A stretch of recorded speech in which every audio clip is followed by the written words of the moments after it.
तो ऐसे क्वेश्चन आप एकदम यूं मतलब सेकंडों में आप सॉल्व कर सकते हैं और एक नंबर ले जाइए। बिहार बोर्ड में ऑब्जेक्टिव का क्या वेटेज है ये तो आप भली भांति जानते हैं। 50% क्वेश्चन तो ऑब्जेक्टिव के ही आते हैं। अगर आपको ऑब्जेक्टिव पे कमांड हो गया, कंसेप्ट पे कमांड हो गया, तो आपके लिए एग्जाम में मार्क्स लाना उतना ही आसान हो जाता है। मतलब कितने देर बाद वो फिर से एक साथ मिलेंगे, जैसे कि इसके जैसे हमने पहले वाले क्वेश्चन में किया था। और क्या किया था भाई, क्या किया था कि तीनों जो वैल्यू है इसका क्या निकालना है, एलसीएम निकालना है, मौसा एलओसा निकालना है।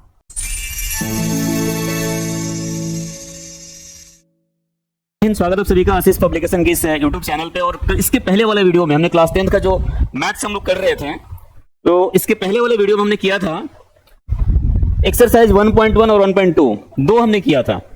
आज फिर से उसी को आगे बढ़ाते हुए 1.3 करेंगे। लेकिन उसके पहले जो क्वेश्चन नंबर 8 था, 8 नंबर में थोड़ा सा मिस्टेक इसको आप सुधार लीजिएगा। बी का वैल्यू जो है ना, बी का वैल्यू 4 नहीं 43 है। तो इसको आप करेक्ट कर लेंगे तभी आपका इसमें से कोई ना कोई ऑप्शन आएगा। अगर फिर भी कोई डाउट होगा तो आप हमें कमेंट करेंगे, आपको बताया जाएगा। चलिए शुरुआत करते हैं। तो आप अच्छे से एक बार फ्रेश हो लेंगे ताकि आज का जो वीडियो है थोड़ा सा लंबा जाएगा। और 1.3 में जो है ना, 1.3 में क्वेश्चनों की संख्या थोड़ा अधिक है, बट इसको हम लोग दो पार्ट में करेंगे। दो पार्ट में इसलिए करेंगे कि आपको कहीं प्रेशर थोड़ी सी भी नहीं होने देंगे। इसमें लगभग 58 क्वेश्चन हैं और 58 क्वेश्चन को हम दो पार्ट में सॉल्व करेंगे। इसलिए आप बिल्कुल फ्रेश माइंड से बैठे और देखिए कैसे स्टार्ट होता है हमारा आज का क्लास। ये रहा आपका 1.3 में आते हैं। तो जैसे ही 1.3 में आते हैं हम, तो इसमें आपको मिलता है सबसे पहले अंकगणित के आधारभूत प्रमेय। और सारा कंसेप्ट आपको ऑलरेडी पता है क्योंकि इसमें कहीं कुछ नया नहीं है। क्वेश्चन नंबर 1 पे आता है डायरेक्ट, किसी धनात्मक पूर्णांक। जरा याद कीजिएगा, कल हमने पढ़ाया था और कल बताया था कि अगर आपके पास ये संख्या रेखा है तो इसके दाहिने तरफ ये 0, राइट साइड तरफ जाते हैं तो सारे धनात्मक पूर्णांक होते हैं, इधर वाले ऋणात्मक होते हैं। क्वेश्चन क्या करता है कि किसी धनात्मक पूर्णांक ए और बी, कहने का मतलब यह है कि आपके पास दो धनात्मक पूर्णांक है ए और बी के लिए ए बी का मस और ए बी का लस निम्न में क्या होगा। क्वेश्चन क्या है, अच्छे से समझिएगा कि अगर आपके पास कोई दो धनात्मक पूर्णांक है, ले लेते हैं कुछ भी आप एज ए एग्जांपल, ए का वैल्यू 2 ले लेते हैं और बी का वैल्यू क्या 3 लेते हैं, ठीक है।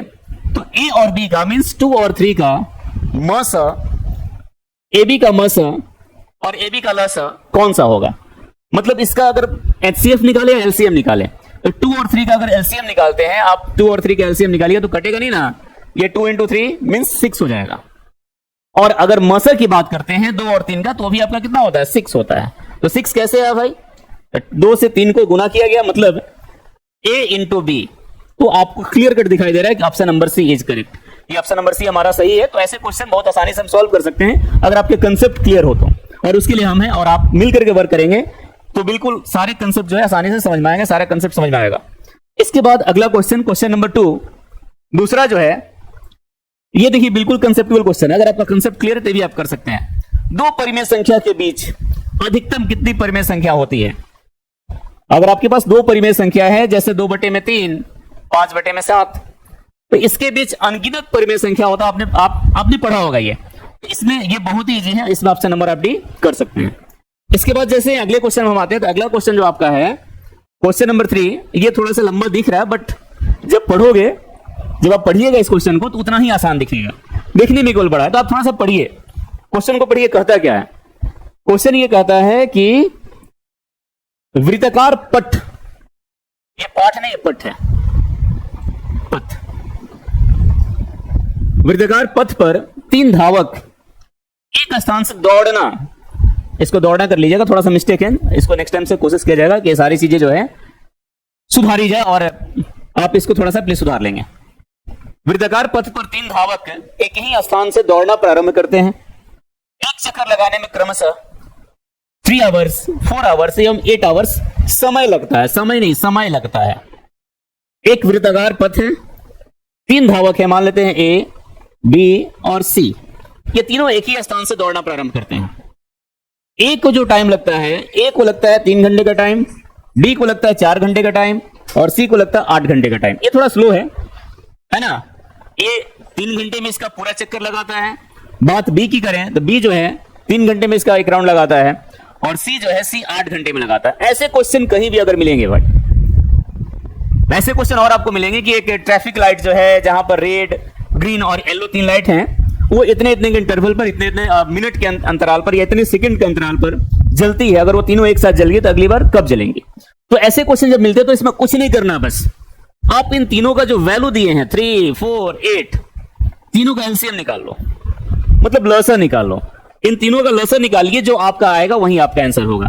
3, 4 और 8 का जब लसा निकालेंगे तो 2 से कटाइए, 3 हो गया, 2 हो गया, यहां 4 हो गया, फिर 2 से कटाएंगे तो यहां 3 रहेगा, 1 यहां पे 2 हो जाएगा, मतलब 2 गुना 3, 2 गुना 2 गुना 3 गुना 2, तो 2 गुना 4, 4 3 12, 12 गुना 24, मीन्स 24 घंटे। ऑप्शन नंबर डी ये हुआ इसका आंसर। तो इस तरह से ऐसे क्वेश्चन को आप आसानी से सॉल्व कर सकते हैं और कहीं कोई परेशानी नहीं होगी। ये भी क्वेश्चन नंबर 4 जो है, 4 नंबर क्वेश्चन, ये भी सिमिलर क्वेश्चन है भाई, उसी के जैसा ये भी है। इसको आप अगर पढ़ें और समझने का कोशिश करें। क्या है? वृत्ताकार पथ है, एक वृत्ताकार पथ पर 3 धावक एक ही स्थान से दौड़ना प्रारंभ करते हैं। ये इनिशियल पॉइंट है, इस पॉइंट से प्रारंभिक बिंदु है, इस बिंदु से तीनों धावक जो है चलना प्रारंभ करते हैं, ए, बी और सी। एक चक्कर लगाने में, अगर इस वृत्ताकार पथ का एक चक्कर लगाना है तो ए 1 घंटे का टाइम लेता है, दूसरा 3 घंटे का टाइम लेता है और तीसरा जो है सी वो 5 घंटे का समय लेता है। तीनों को प्रस्थान बिंदु पर पुनः मिलने में कितना समय लगेगा, मतलब कितने देर बाद वो फिर से एक साथ मिलेंगे, जैसे कि इसके जैसे हमने पहले वाले क्वेश्चन में किया था। और क्या किया था भाई, क्या किया था कि तीनों जो वैल्यू है इसका क्या निकालना है, एलसीएम निकालना है, लसा निकालना है। तो 1, 3 और 5 का लसा कितना आएगा, 15, 3 into 5 15। इसका ऑप्शन नंबर डी आपका सही है। तो ऐसे क्वेश्चन आप एकदम यूं मतलब सेकंडों में आप सॉल्व कर सकते हैं। और एक नंबर ले जाइए, बिहार बोर्ड में ऑब्जेक्टिव का क्या वेटेज है ये तो आप भली भांति जानते हैं, 50% क्वेश्चन तो ऑब्जेक्टिव के ही आते हैं। और अगर आपको ऑब्जेक्टिव भी कमांड हो गया, कंसेप्ट कमांड हो गया, तो आपके लिए एग्जाम में मार्क्स लाना उतना ही आसान हो जाता है।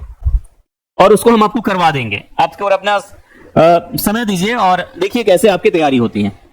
नेक्स्ट क्वेश्चन नंबर 5, इसमें क्या कहता है, ये भी लगभग सेम क्वेश्चन है, सिमिलर क्वेश्चन है। वृत्ताकार पथ है, इस पर 3 धावक एक ही स्थान से दौड़ना प्रारंभ करते हैं, तो एक चक्कर लगाने में क्रमशः 2 घंटे का, 4 घंटे का और 6 घंटे का समय लगता है। ए, बी, सी तीनों एक स्थान से प्रारंभ किए दौड़ना, ए, बी और सी। ए को 2 घंटे टाइम लगता है, बी को 4 घंटे, इसको 6 घंटे का समय लगता है। तो तीनों प्रस्थान बिंदु पर फिर कब से मिलेंगे, एकदम repeated question, similar question, repeated नहीं सिमिलर बोल सकते हैं ना, कि 2, 4 और 6 का क्या निकालना होगा, लसा निकाल दो, जितना आएगा आंसर। इसको आप खुद से कीजिए और जो आएगा वही आपका आंसर होगा। ऐसे जितने भी क्वेश्चन मिलेंगे, एक मतलब पुनः फिर कब मिलेगा, कब तीनों लाइट एक साथ जलेंगे, कब वो तीनों धावक एक साथ मिलेंगे, तो ऐसे क्वेश्चन में कुछ सोचना ही नहीं है, एकदम बिना सोचे समझे केवल क्वेश्चन आप पढ़िए और पढ़ने के बाद आप क्या करेंगे कि जो वैल्यू दिया है उसका एलसीएम निकाल दीजिए। ठीक है, नेक्स्ट अगला क्वेश्चन, क्वेश्चन नंबर 6। हाँ, ये थोड़ा सा डिफरेंट है। देखिए इस बुक की यही खासियत है कि एक क्वेश्चन जो देता है ना, एक क्वेश्चन उसके बाद रिपीटेड मतलब सिमिलर क्वेश्चन 2-3 और देता है, जो कि मोस्ट इंपॉर्टेंट क्वेश्चन है। मतलब कि अगर उस तरह के क्वेश्चन एग्जाम में आते हैं तो उस तरह के एक नहीं बल्कि 3-4 क्वेश्चन देगा, मिनिमम 2-3 तो देगा ही देगा, ताकि आपकी प्रैक्टिस इतनी बढ़िया हो जाए, इतनी तगड़ी हो जाए कि आपके सामने वो क्वेश्चन टिके ही नहीं। एग्जाम में वो ऐसा क्वेश्चन दिखे और अरे ये तो वही था भाई, इसमें क्या रखा है, तो यूं बना लेंगे। और यही इस बुक की खासियत है। तो अगला क्वेश्चन देखिए क्या है। अगले क्वेश्चन में आते हैं, यदि प्रथम 1 3 9 8 6, यदि प्रथम 1 3 9 8 6 अभाज्य संख्याओं का योग जो है n है, मतलब इसको जोड़ने पर क्या आता है भाई, n आता है। ठीक है, n से हम नेचुरल नंबर को डिनोट करते हैं, मतलब प्राकृतिक संख्या को डिनोट करते हैं। तो n हमेशा भाज्य होगा, किससे भाज्य होगा, इसको जोड़ने पर क्या आता है, n आता है। तो n किससे भाज्य होगा, मतलब भाग देकर के आपको चेक करना है कि n जो है इसमें किससे भाग, इसको ऐड कीजिएगा, जोड़िएगा, जोड़ने के बाद आप देख लीजिएगा कि ये तीनों ऑप्शन से अगर भाज्य है तो ठीक है, वो आपका करेक्ट आंसर होगा, अदरवाइज नहीं है तो ऑप्शन डी इसका करेक्ट है। ठीक है, आप इसको चेक कर लेंगे और डिवाइड करके। आइए अगले क्वेश्चन में। ये क्वेश्चन कहता है, जरा पढ़िए और अच्छे से पढ़िए इसको। सबसे छोटी पूर्ण वर्ग संख्या, सबसे छोटी पूर्ण वर्ग संख्या जो 16, 20 और 24 प्रत्येक से विभाजित हो। मतलब इसमें से आपको वैसी संख्या का चुनाव करना, वैसा नंबर चुनना है सबसे छोटा। बात को ध्यान से समझिएगा, ये जो लाइन लिखा है सबसे छोटी, इसको केयर करना है। सबसे छोटी पूर्ण वर्ग संख्या जो कि 16 से भी विभाजित हो, 20 से विभाजित हो और 24 से विभाजित हो, तो ये कौन सी होगी भाई? तो इस तरह के क्वेश्चन में भी एक ट्रिक अपनाइए भाई, एक माइंड में सेट कर लो कि ऐसे क्वेश्चन भी अगर आपको मिलेंगे तो इसमें भी हमको एलसीएम निकालना। क्या करना है? जैसे इसके पहले हमने बताया था कि अगर आपको वृत्ताकार पथ वाले क्वेश्चन आते हैं, ट्रैफिक लाइट वाले क्वेश्चन आते हैं, तो वैसे केस में क्या लसा निकालते हैं। ठीक उसी प्रकार अगर ऐसी भी क्वेश्चन है जिसमें लिखा रहा है सबसे छोटा, देखिए एक बात और आपको बता दें, जहां भी छोटी की बात हो, है ना, एलसीएम, एकदम एलसीएम फाइंड करेंगे। मिनिमम की बात हो, ठीक है, लोएस्ट की बात हो, मतलब सबसे कम, हाँ, मिनिमम सबसे कम, सबसे छोटा स्मॉलेस्ट, ये सारे केस में जो है ना छोटी की बात हो रही है, तो क्या करेंगे भाई?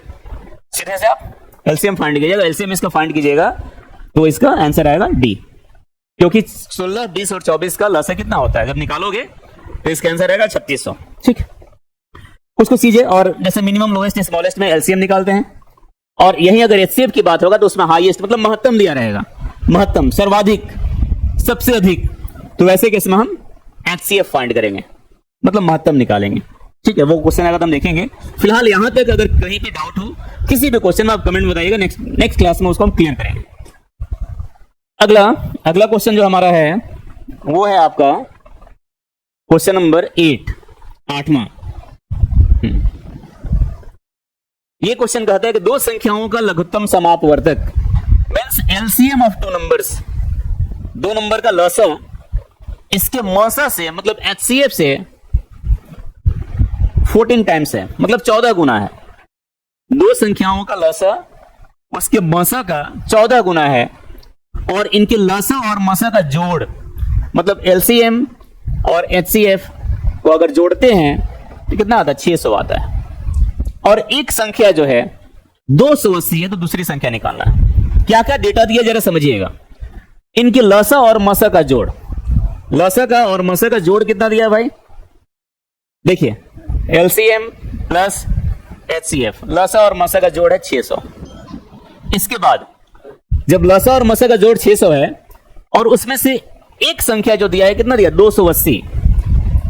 फिर से क्वेश्चन एक बार पढ़िए ताकि अच्छे से क्लियर हो। दो संख्याओं का लघुत्तम समापवर्तक और महत्तम समापवर्तक का 14 गुना। मान लीजिए कि एलसीएम को मानते हैं और एचसीएफ को मानते हैं, एचसीएफ को x मानते हैं, और क्या बोल रहा है भाई कि दो संख्याओं का लघुत्तम समापवर्तक जो है इनके महत्तम समापवर्तक का मतलब मसा का 14 गुना है। अगर हम मसा को x माने हैं तो लसा कितना होगा? 14x लिख सकते हैं ना, क्योंकि साफ साफ लिखे हुए है कि इसका लसा जो है मसा का 14 गुना है। तो मसा को हमने x माना तो लसा कितना हो जाएगा? 14x हो जाएगा। और उसके बाद ये भी वैल्यू दिया है कि लसा और मसा का जोड़ कितना है? 600। तो इस दोनों वैल्यू को यहां पुट करते हैं।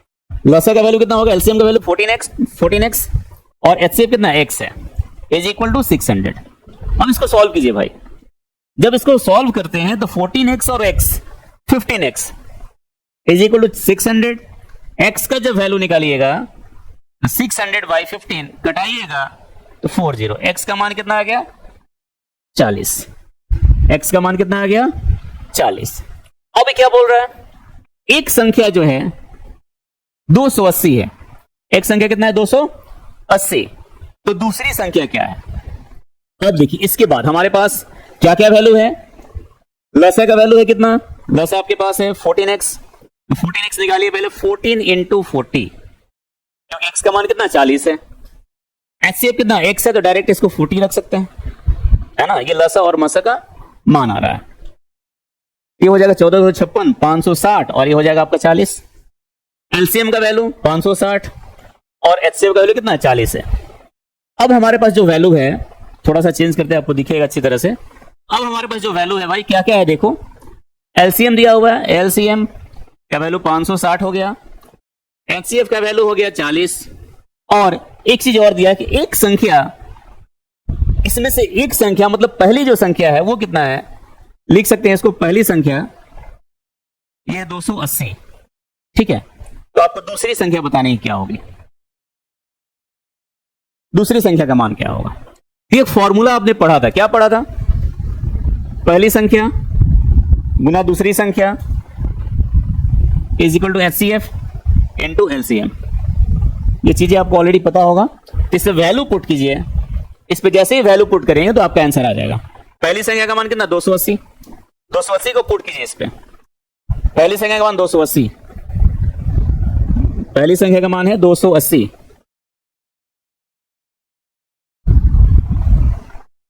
यहां पे हम लेते हैं पहली संख्या का मान 280, देखिए 280।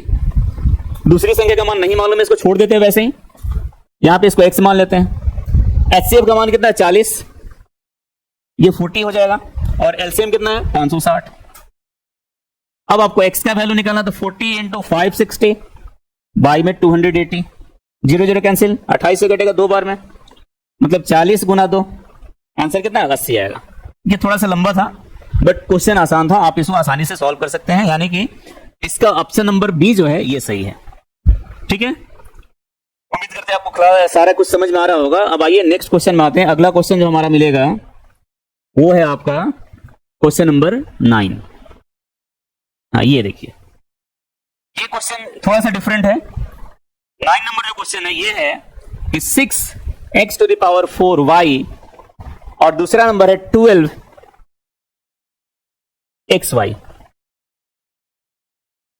ये डॉट नहीं 12xy, इस दोनों का मौसा क्या होगा, मतलब HCF हाईएस्ट कॉमन फैक्टर, इसका गुणनखंड निकाल लेते हैं। 6 का गुणनखंड क्या होगा 2 गुना 3, x का पावर 4 है भाई, तो लिखो इसको 4 टाइम्स। अब आप ऐसे लिखिए, फिर आप जब प्रैक्टिस कर लेंगे ना एकदम इजी वे में देखकर ही बता देंगे इसका आंसर क्या आने वाला है। इनटू y, इसको क्या लिख सकते हैं 2 गुना 2 4 होगा, 4 3 12 गुना x गुना y। अब इसमें जब मिलाइएगा कॉमन चेक कीजिएगा। कॉमन मतलब क्या होता है, कॉमन कैसे निकालते हैं। अगर मान लीजिए आपके सामने भगवान खड़े हैं, बोलो क्या चाहिए बस, क्या बोलिएगा, जितना अधिक दे दीजिए हमको, वही चीज कॉमन है भाई। कॉमन मतलब जितना मैक्सिमम अधिक से अधिक हम निकाल सके। आपके सामने कुबेर का भंडारा है, जितना आप लेना ले सको भाई। तो इस दो चीज हैं, दोनों चीज में आप देखिए दोनों का जो फैक्टर है 2 मिल रहा है ना, x मिल रहा है इसमें भी और इसमें भी है, और y मिल रहा है और एक 3 भी मिल रहा है। ये सारी चीजें कॉमन है, मतलब 2 गुना 3 गुना x गुना y, इससे अधिक कॉमन नहीं ले सकते हैं, है ना। एक बार 2 दोनों में कॉमन है, 3 कॉमन है, x यहां पर 3 बार, यहां पर एक ही बार है, तो एक बार तो x लेंगे, और y इसमें देखिए दोनों में एक एक बार है, मतलब 6xy, ये आपका इसका क्या रहेगा HCF रहेगा, ऑप्शन नंबर डी। ये था हमारा क्वेश्चन नंबर 9। इसके बाद नेक्स्ट अगला क्वेश्चन जो हमारा है, अगला क्वेश्चन मिलेगा, उसमें क्वेश्चन नंबर 10 में हम क्या करते हैं देखिए। ये क्वेश्चन भी थोड़ा सा डिफरेंट है बट इजी है। क्या कहता है √10 गुना √15 ये किसके बराबर है। सबसे पहले एकदम इजी वे में आसानी से सॉल्व करेंगे। क्या करेंगे कि दोनों के सेम रूट में डाल देते हैं, 10 इंटू 15। अलग कह रहे होगे भाई एक ही साथ हो जाओ, है ना, एक साथ कर देते दोनों को। इसके बाद इसका फैक्टर निकालिए, 10 का जब फैक्टर निकालिएगा तो 2 इंटू 5 होगा, 2 गुना 5। 15 का जब निकालेंगे इसका, तो इसका हो जाएगा 3 गुना 5, ठीक है। अब इसको अरेंज कर देते हैं एक साथ, जैसे 2 एक ही बार, एक बार लिखिए, 3 भी एक बार लिखो। इसके बाद क्या बचा भाई 5 इंटू 5, ये बचा ना। रूट से जब बाहर निकालते हैं, जब रूट से संख्याएं बाहर आएंगी, तो ये 5 2 बार है, तो एक बार 5 आपका बाहर आ जाएगा, बचेगा क्या रूट में 2 गुना 3, मतलब 5√6 आपका आंसर होगा। तो ये सारे मिस्टेक थोड़ा बहुत हैं इसमें, इसको इस एरर को सुधारने का प्रयास किया जाएगा। जैसे यहां पर इसको आप लिखिएगा 5√6, इसको लिखना होगा 6√5, इस तरह से ऑप्शन आपके हैं। तो अगर 5√6 आ रहा है तो इसका ऑप्शन नंबर ए आपका करेक्ट है, ठीक है। नेक्स्ट क्वेश्चन नंबर 8,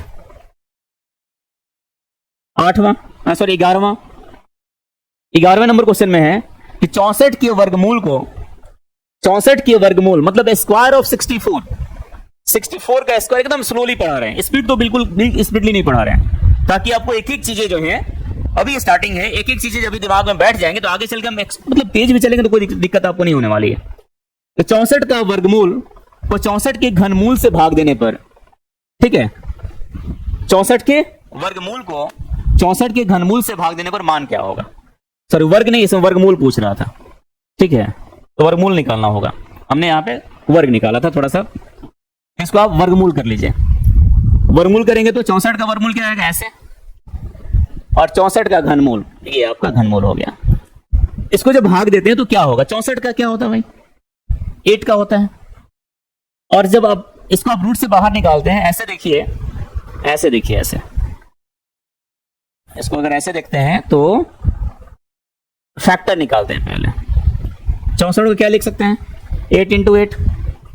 आज जब क्यूब रूट की बात करेंगे तो इसको लिखेंगे 4 इंटू 4 इंटू 4। घनमूल निकालेंगे, 8 बाहर आएगा, नीचे से 4 बाहर आएगा, कटेगा कितने बार? 2 बार में। आंसर कितना आएगा इसका? 2। Option number B. ये था आपका क्वेश्चन नंबर 11, 11वां, और 11वें के बाद मारी है 12वें की। क्वेश्चन नंबर 12, 12 नंबर क्वेश्चन कहता है कि दो संख्याओं, क्वेश्चन नंबर 12 है, a और 18, दो संख्याओं a और 18, ये व नहीं है, यहां पर a है, इसीलिए हम पेज लेकर, ये इसका ओरिजिनल पेपर लेकर इस वीडियो को सॉल्व कर रहे हैं, बता रहे हैं क्वेश्चन को, ताकि कहीं की जो एरर है उसको सुधारा जा सके। दो संख्याओं a और 18 का लसा कितना है? 36 है, और मसा कितना? 2 है। दो संख्याएं a है, दूसरा संख्या कितना? 18 है। मतलब पहली संख्या इंटू दूसरी संख्या इज इक्वल टू क्या होता है? मौसा गुना लसा, इन होता है। तो इसमें करें कि दो संख्याओं a और 18, तो पहली संख्या a मान लिए, दूसरी संख्या क्या? 18 है, इसका मौसा है 2, मौसा कितना है? 2 है। a और 18 का मौसा 2 है और लसा कितना? 36 है, तो यहां पे 36 रखेंगे। तो a का मान निकालिए, a का मान जैसे ही निकालते हैं तो 2 गुना 36 बट्टे में 18, कटा दीजिए 2 बार में, 2 गुना 2 कितना आएगा? 4। ऑप्शन नंबर सी, ठीक है। नेक्स्ट क्वेश्चन, अगला क्वेश्चन क्या है? अगला क्वेश्चन आपका है क्वेश्चन नंबर 13। इसमें है, ये क्वेश्चन बहुत आसान है, आप इसको खुद से कर सकते हैं कि 5, 15 और 20, ये जो तीन संख्याएं हैं 5, 15 और 20 के लसा और मसा का अनुपात। मतलब आप क्या करेंगे कि एलसीएम किसका? 5 का, 15 का और 20 का, और इसके बाद एचसीएफ मतलब मौसा, ये भी 5, 15 और 20 का। तो दोनों का अनुपात क्या होगा? लसा और मसा का अनुपात क्या होगा? 5, 15 और 20 का लसा निकालिए, और 5, 15 और 20 का मसा निकालिए, और लसा को मसा से घटाएंगे, और जो अनुपात आएगा वही आपका आंसर होगा। तो उम्मीद करते हैं ये क्वेश्चन आप कर सकते हैं, और कर लेंगे, भरोसा हमको, क्योंकि ये क्वेश्चन बहुत ईजी है। इसके बाद 14 नंबर क्या है? सबसे छोटी अभाज्य और सबसे छोटी भाज्य। बोले ना, वर्ड को ध्यान से समझिएगा। सबसे छोटी अभाज्य संख्या और सबसे छोटी भाज्य संख्या का गुणनफल क्या होता है? ठीक है, सबसे छोटी अभाज्य संख्या क्या है भाई? ये भी 2, और सबसे छोटी भाज्य संख्या क्या है? ये भी 2। इसका गुणनफल कितना आएगा? 4। Option number D. Next 15 number, ये तो बिल्कुल सटीक है। आप मतलब 2 सेकंड में भी इसको सॉल्व कर सकते हैं, बना सकते हैं, टिक लगा सकते हैं। अभाज्य संख्या कौन है? मतलब जिसमें किसी से भाग नहीं जा सके, मतलब उसके केवल 2 ही मतलब फैक्टर होते हैं, या तो 1 या खुद से। 2 ही नंबर से कट ही सकती है, या तो 1 से कटेगी या खुद से कटेगी। तो इसमें सबसे कौन सी, सॉरी माफ कीजिएगा, इसमें कौन सी अभाज्य संख्या है? तो इसमें ऑप्शन नंबर ए जो है 29, यही हमारी भाज्य संख्या, क्योंकि 25 जो है ये 5 से कट जाएगा, 16 4 से कटेगा, 2 से कटेगा, 8 से कटेगा, 15 जो है ये आपका कट जाएगा 3 से और 5 से। तो सबके तीनों के जो है 2 से अधिक फैक्टर हैं, बट 29 एक ऐसा नंबर है जिसके केवल 2 ही फैक्टर हैं, या तो 1 से कटेगा या 29 से कटेगा। इसलिए हमारा ऑप्शन नंबर ए इसका सही जवाब होगा। Next question number 16।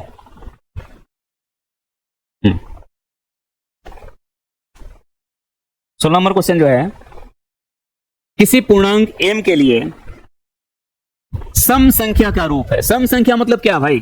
दो का गुणज। सिंपल सी बात है, 2 से गुना कर दीजिए, सम संख्या हो जाएगा कोई भी, तो 2 का गुणज होता है। तो इसमें कल हमने एक ऐसा क्वेश्चन डील कराया था, आपको याद होगा। तो इसमें सिंपल सी बात है, किसी संख्या को अगर सम संख्या का फॉर्म देखना है तो उसमें हम 2 से गुना कर देते, तो इसमें आंसर क्या होगा आपका? Option number C. नेक्स्ट, अगले क्वेश्चन में आते हैं।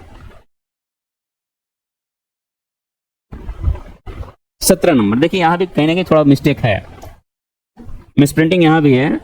ठीक है, इसमें क्या है? 17 नंबर के यदि ए और बी, ये ए है, इसको ए मानिएगा, यदि ए और बी अभाज्य संख्याएं हैं तो यहां ए छूटा हुआ भी है, ए और बी का लसा क्या होगा? दो अभाज्य संख्याएं हैं। अभाज्य संख्या मतलब जिसमें किसी नंबर से भाग ना लगे। ए है अभाज्य संख्या और बी भी है। मान लो ए हमारा 2 है, बी कितना? 3, दोनों अभाज्य संख्या है। जब इसका लसा निकालेंगे तो गुना ही तो करेंगे, तो 2 गुना 3 कितना आएगा? 6 आएगा। तो वैसे ही अगर ए और बी दोनों आपकी अभाज्य संख्याएं हैं, इसका जब लसा निकालिएगा तो ए इंटू बी मतलब क्या होगा? ए बी होगा। इसका ऑप्शन नंबर सी आपका करेक्ट है। ठीक है, नेक्स्ट 18 नंबर जो क्वेश्चन रहता है, 18 नंबर में जरा गौर कीजिएगा। ये क्वेश्चन हमने ऑलरेडी पहले किया है, सिमिलर क्वेश्चन किया है। आपको केवल चुनना है कि अभाज्य संख्या क्या है, तो आप तो यूं सेकंडों में इसको कर सकते हैं कि इसमें से अभाज्य संख्या कौन होगी। सामने आपको दिख रहा होगा कि 15, 12, 75 ये तीनों जो नंबर हैं किसी ना किसी नंबर से डिविजिबल है, बट 23 जो है ये हमारा अभाज्य संख्या है। तो ऐसे क्वेश्चन को छोड़ के हम आगे बढ़ते हैं। 19 नंबर, ऐसे क्वेश्चन में हमने जस्ट अभी कुछ देर पहले बताया था, इसी क्वेश्चन को बताया था। ऐसा है कि 3 संख्याएं दी हुई थी, इसमें 2, 10 और 20 दिया हुआ है।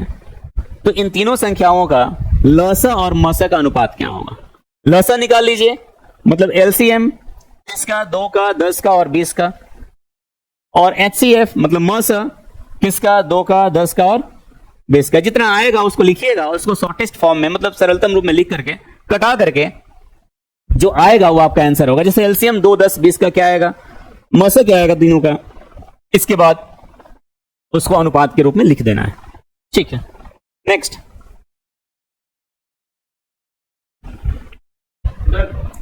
तो ये 20 नंबर जो क्वेश्चन आज का लास्ट क्वेश्चन होगा। इसके बाद 21 नंबर से आपको नेक्स्ट वीडियो मिलेगा, ताकि वीडियो काफी लंबा ना हो। मैंने पहले प्रॉमिस किया था आप लोगों से कि बोरिंग नहीं क्लास होने देंगे, और वो बिल्कुल आप देखिएगा। हमेशा ऐसा लगेगा कि आपको उतना ही दिया जा रहा है जिससे आप बोर फील नहीं करेंगे।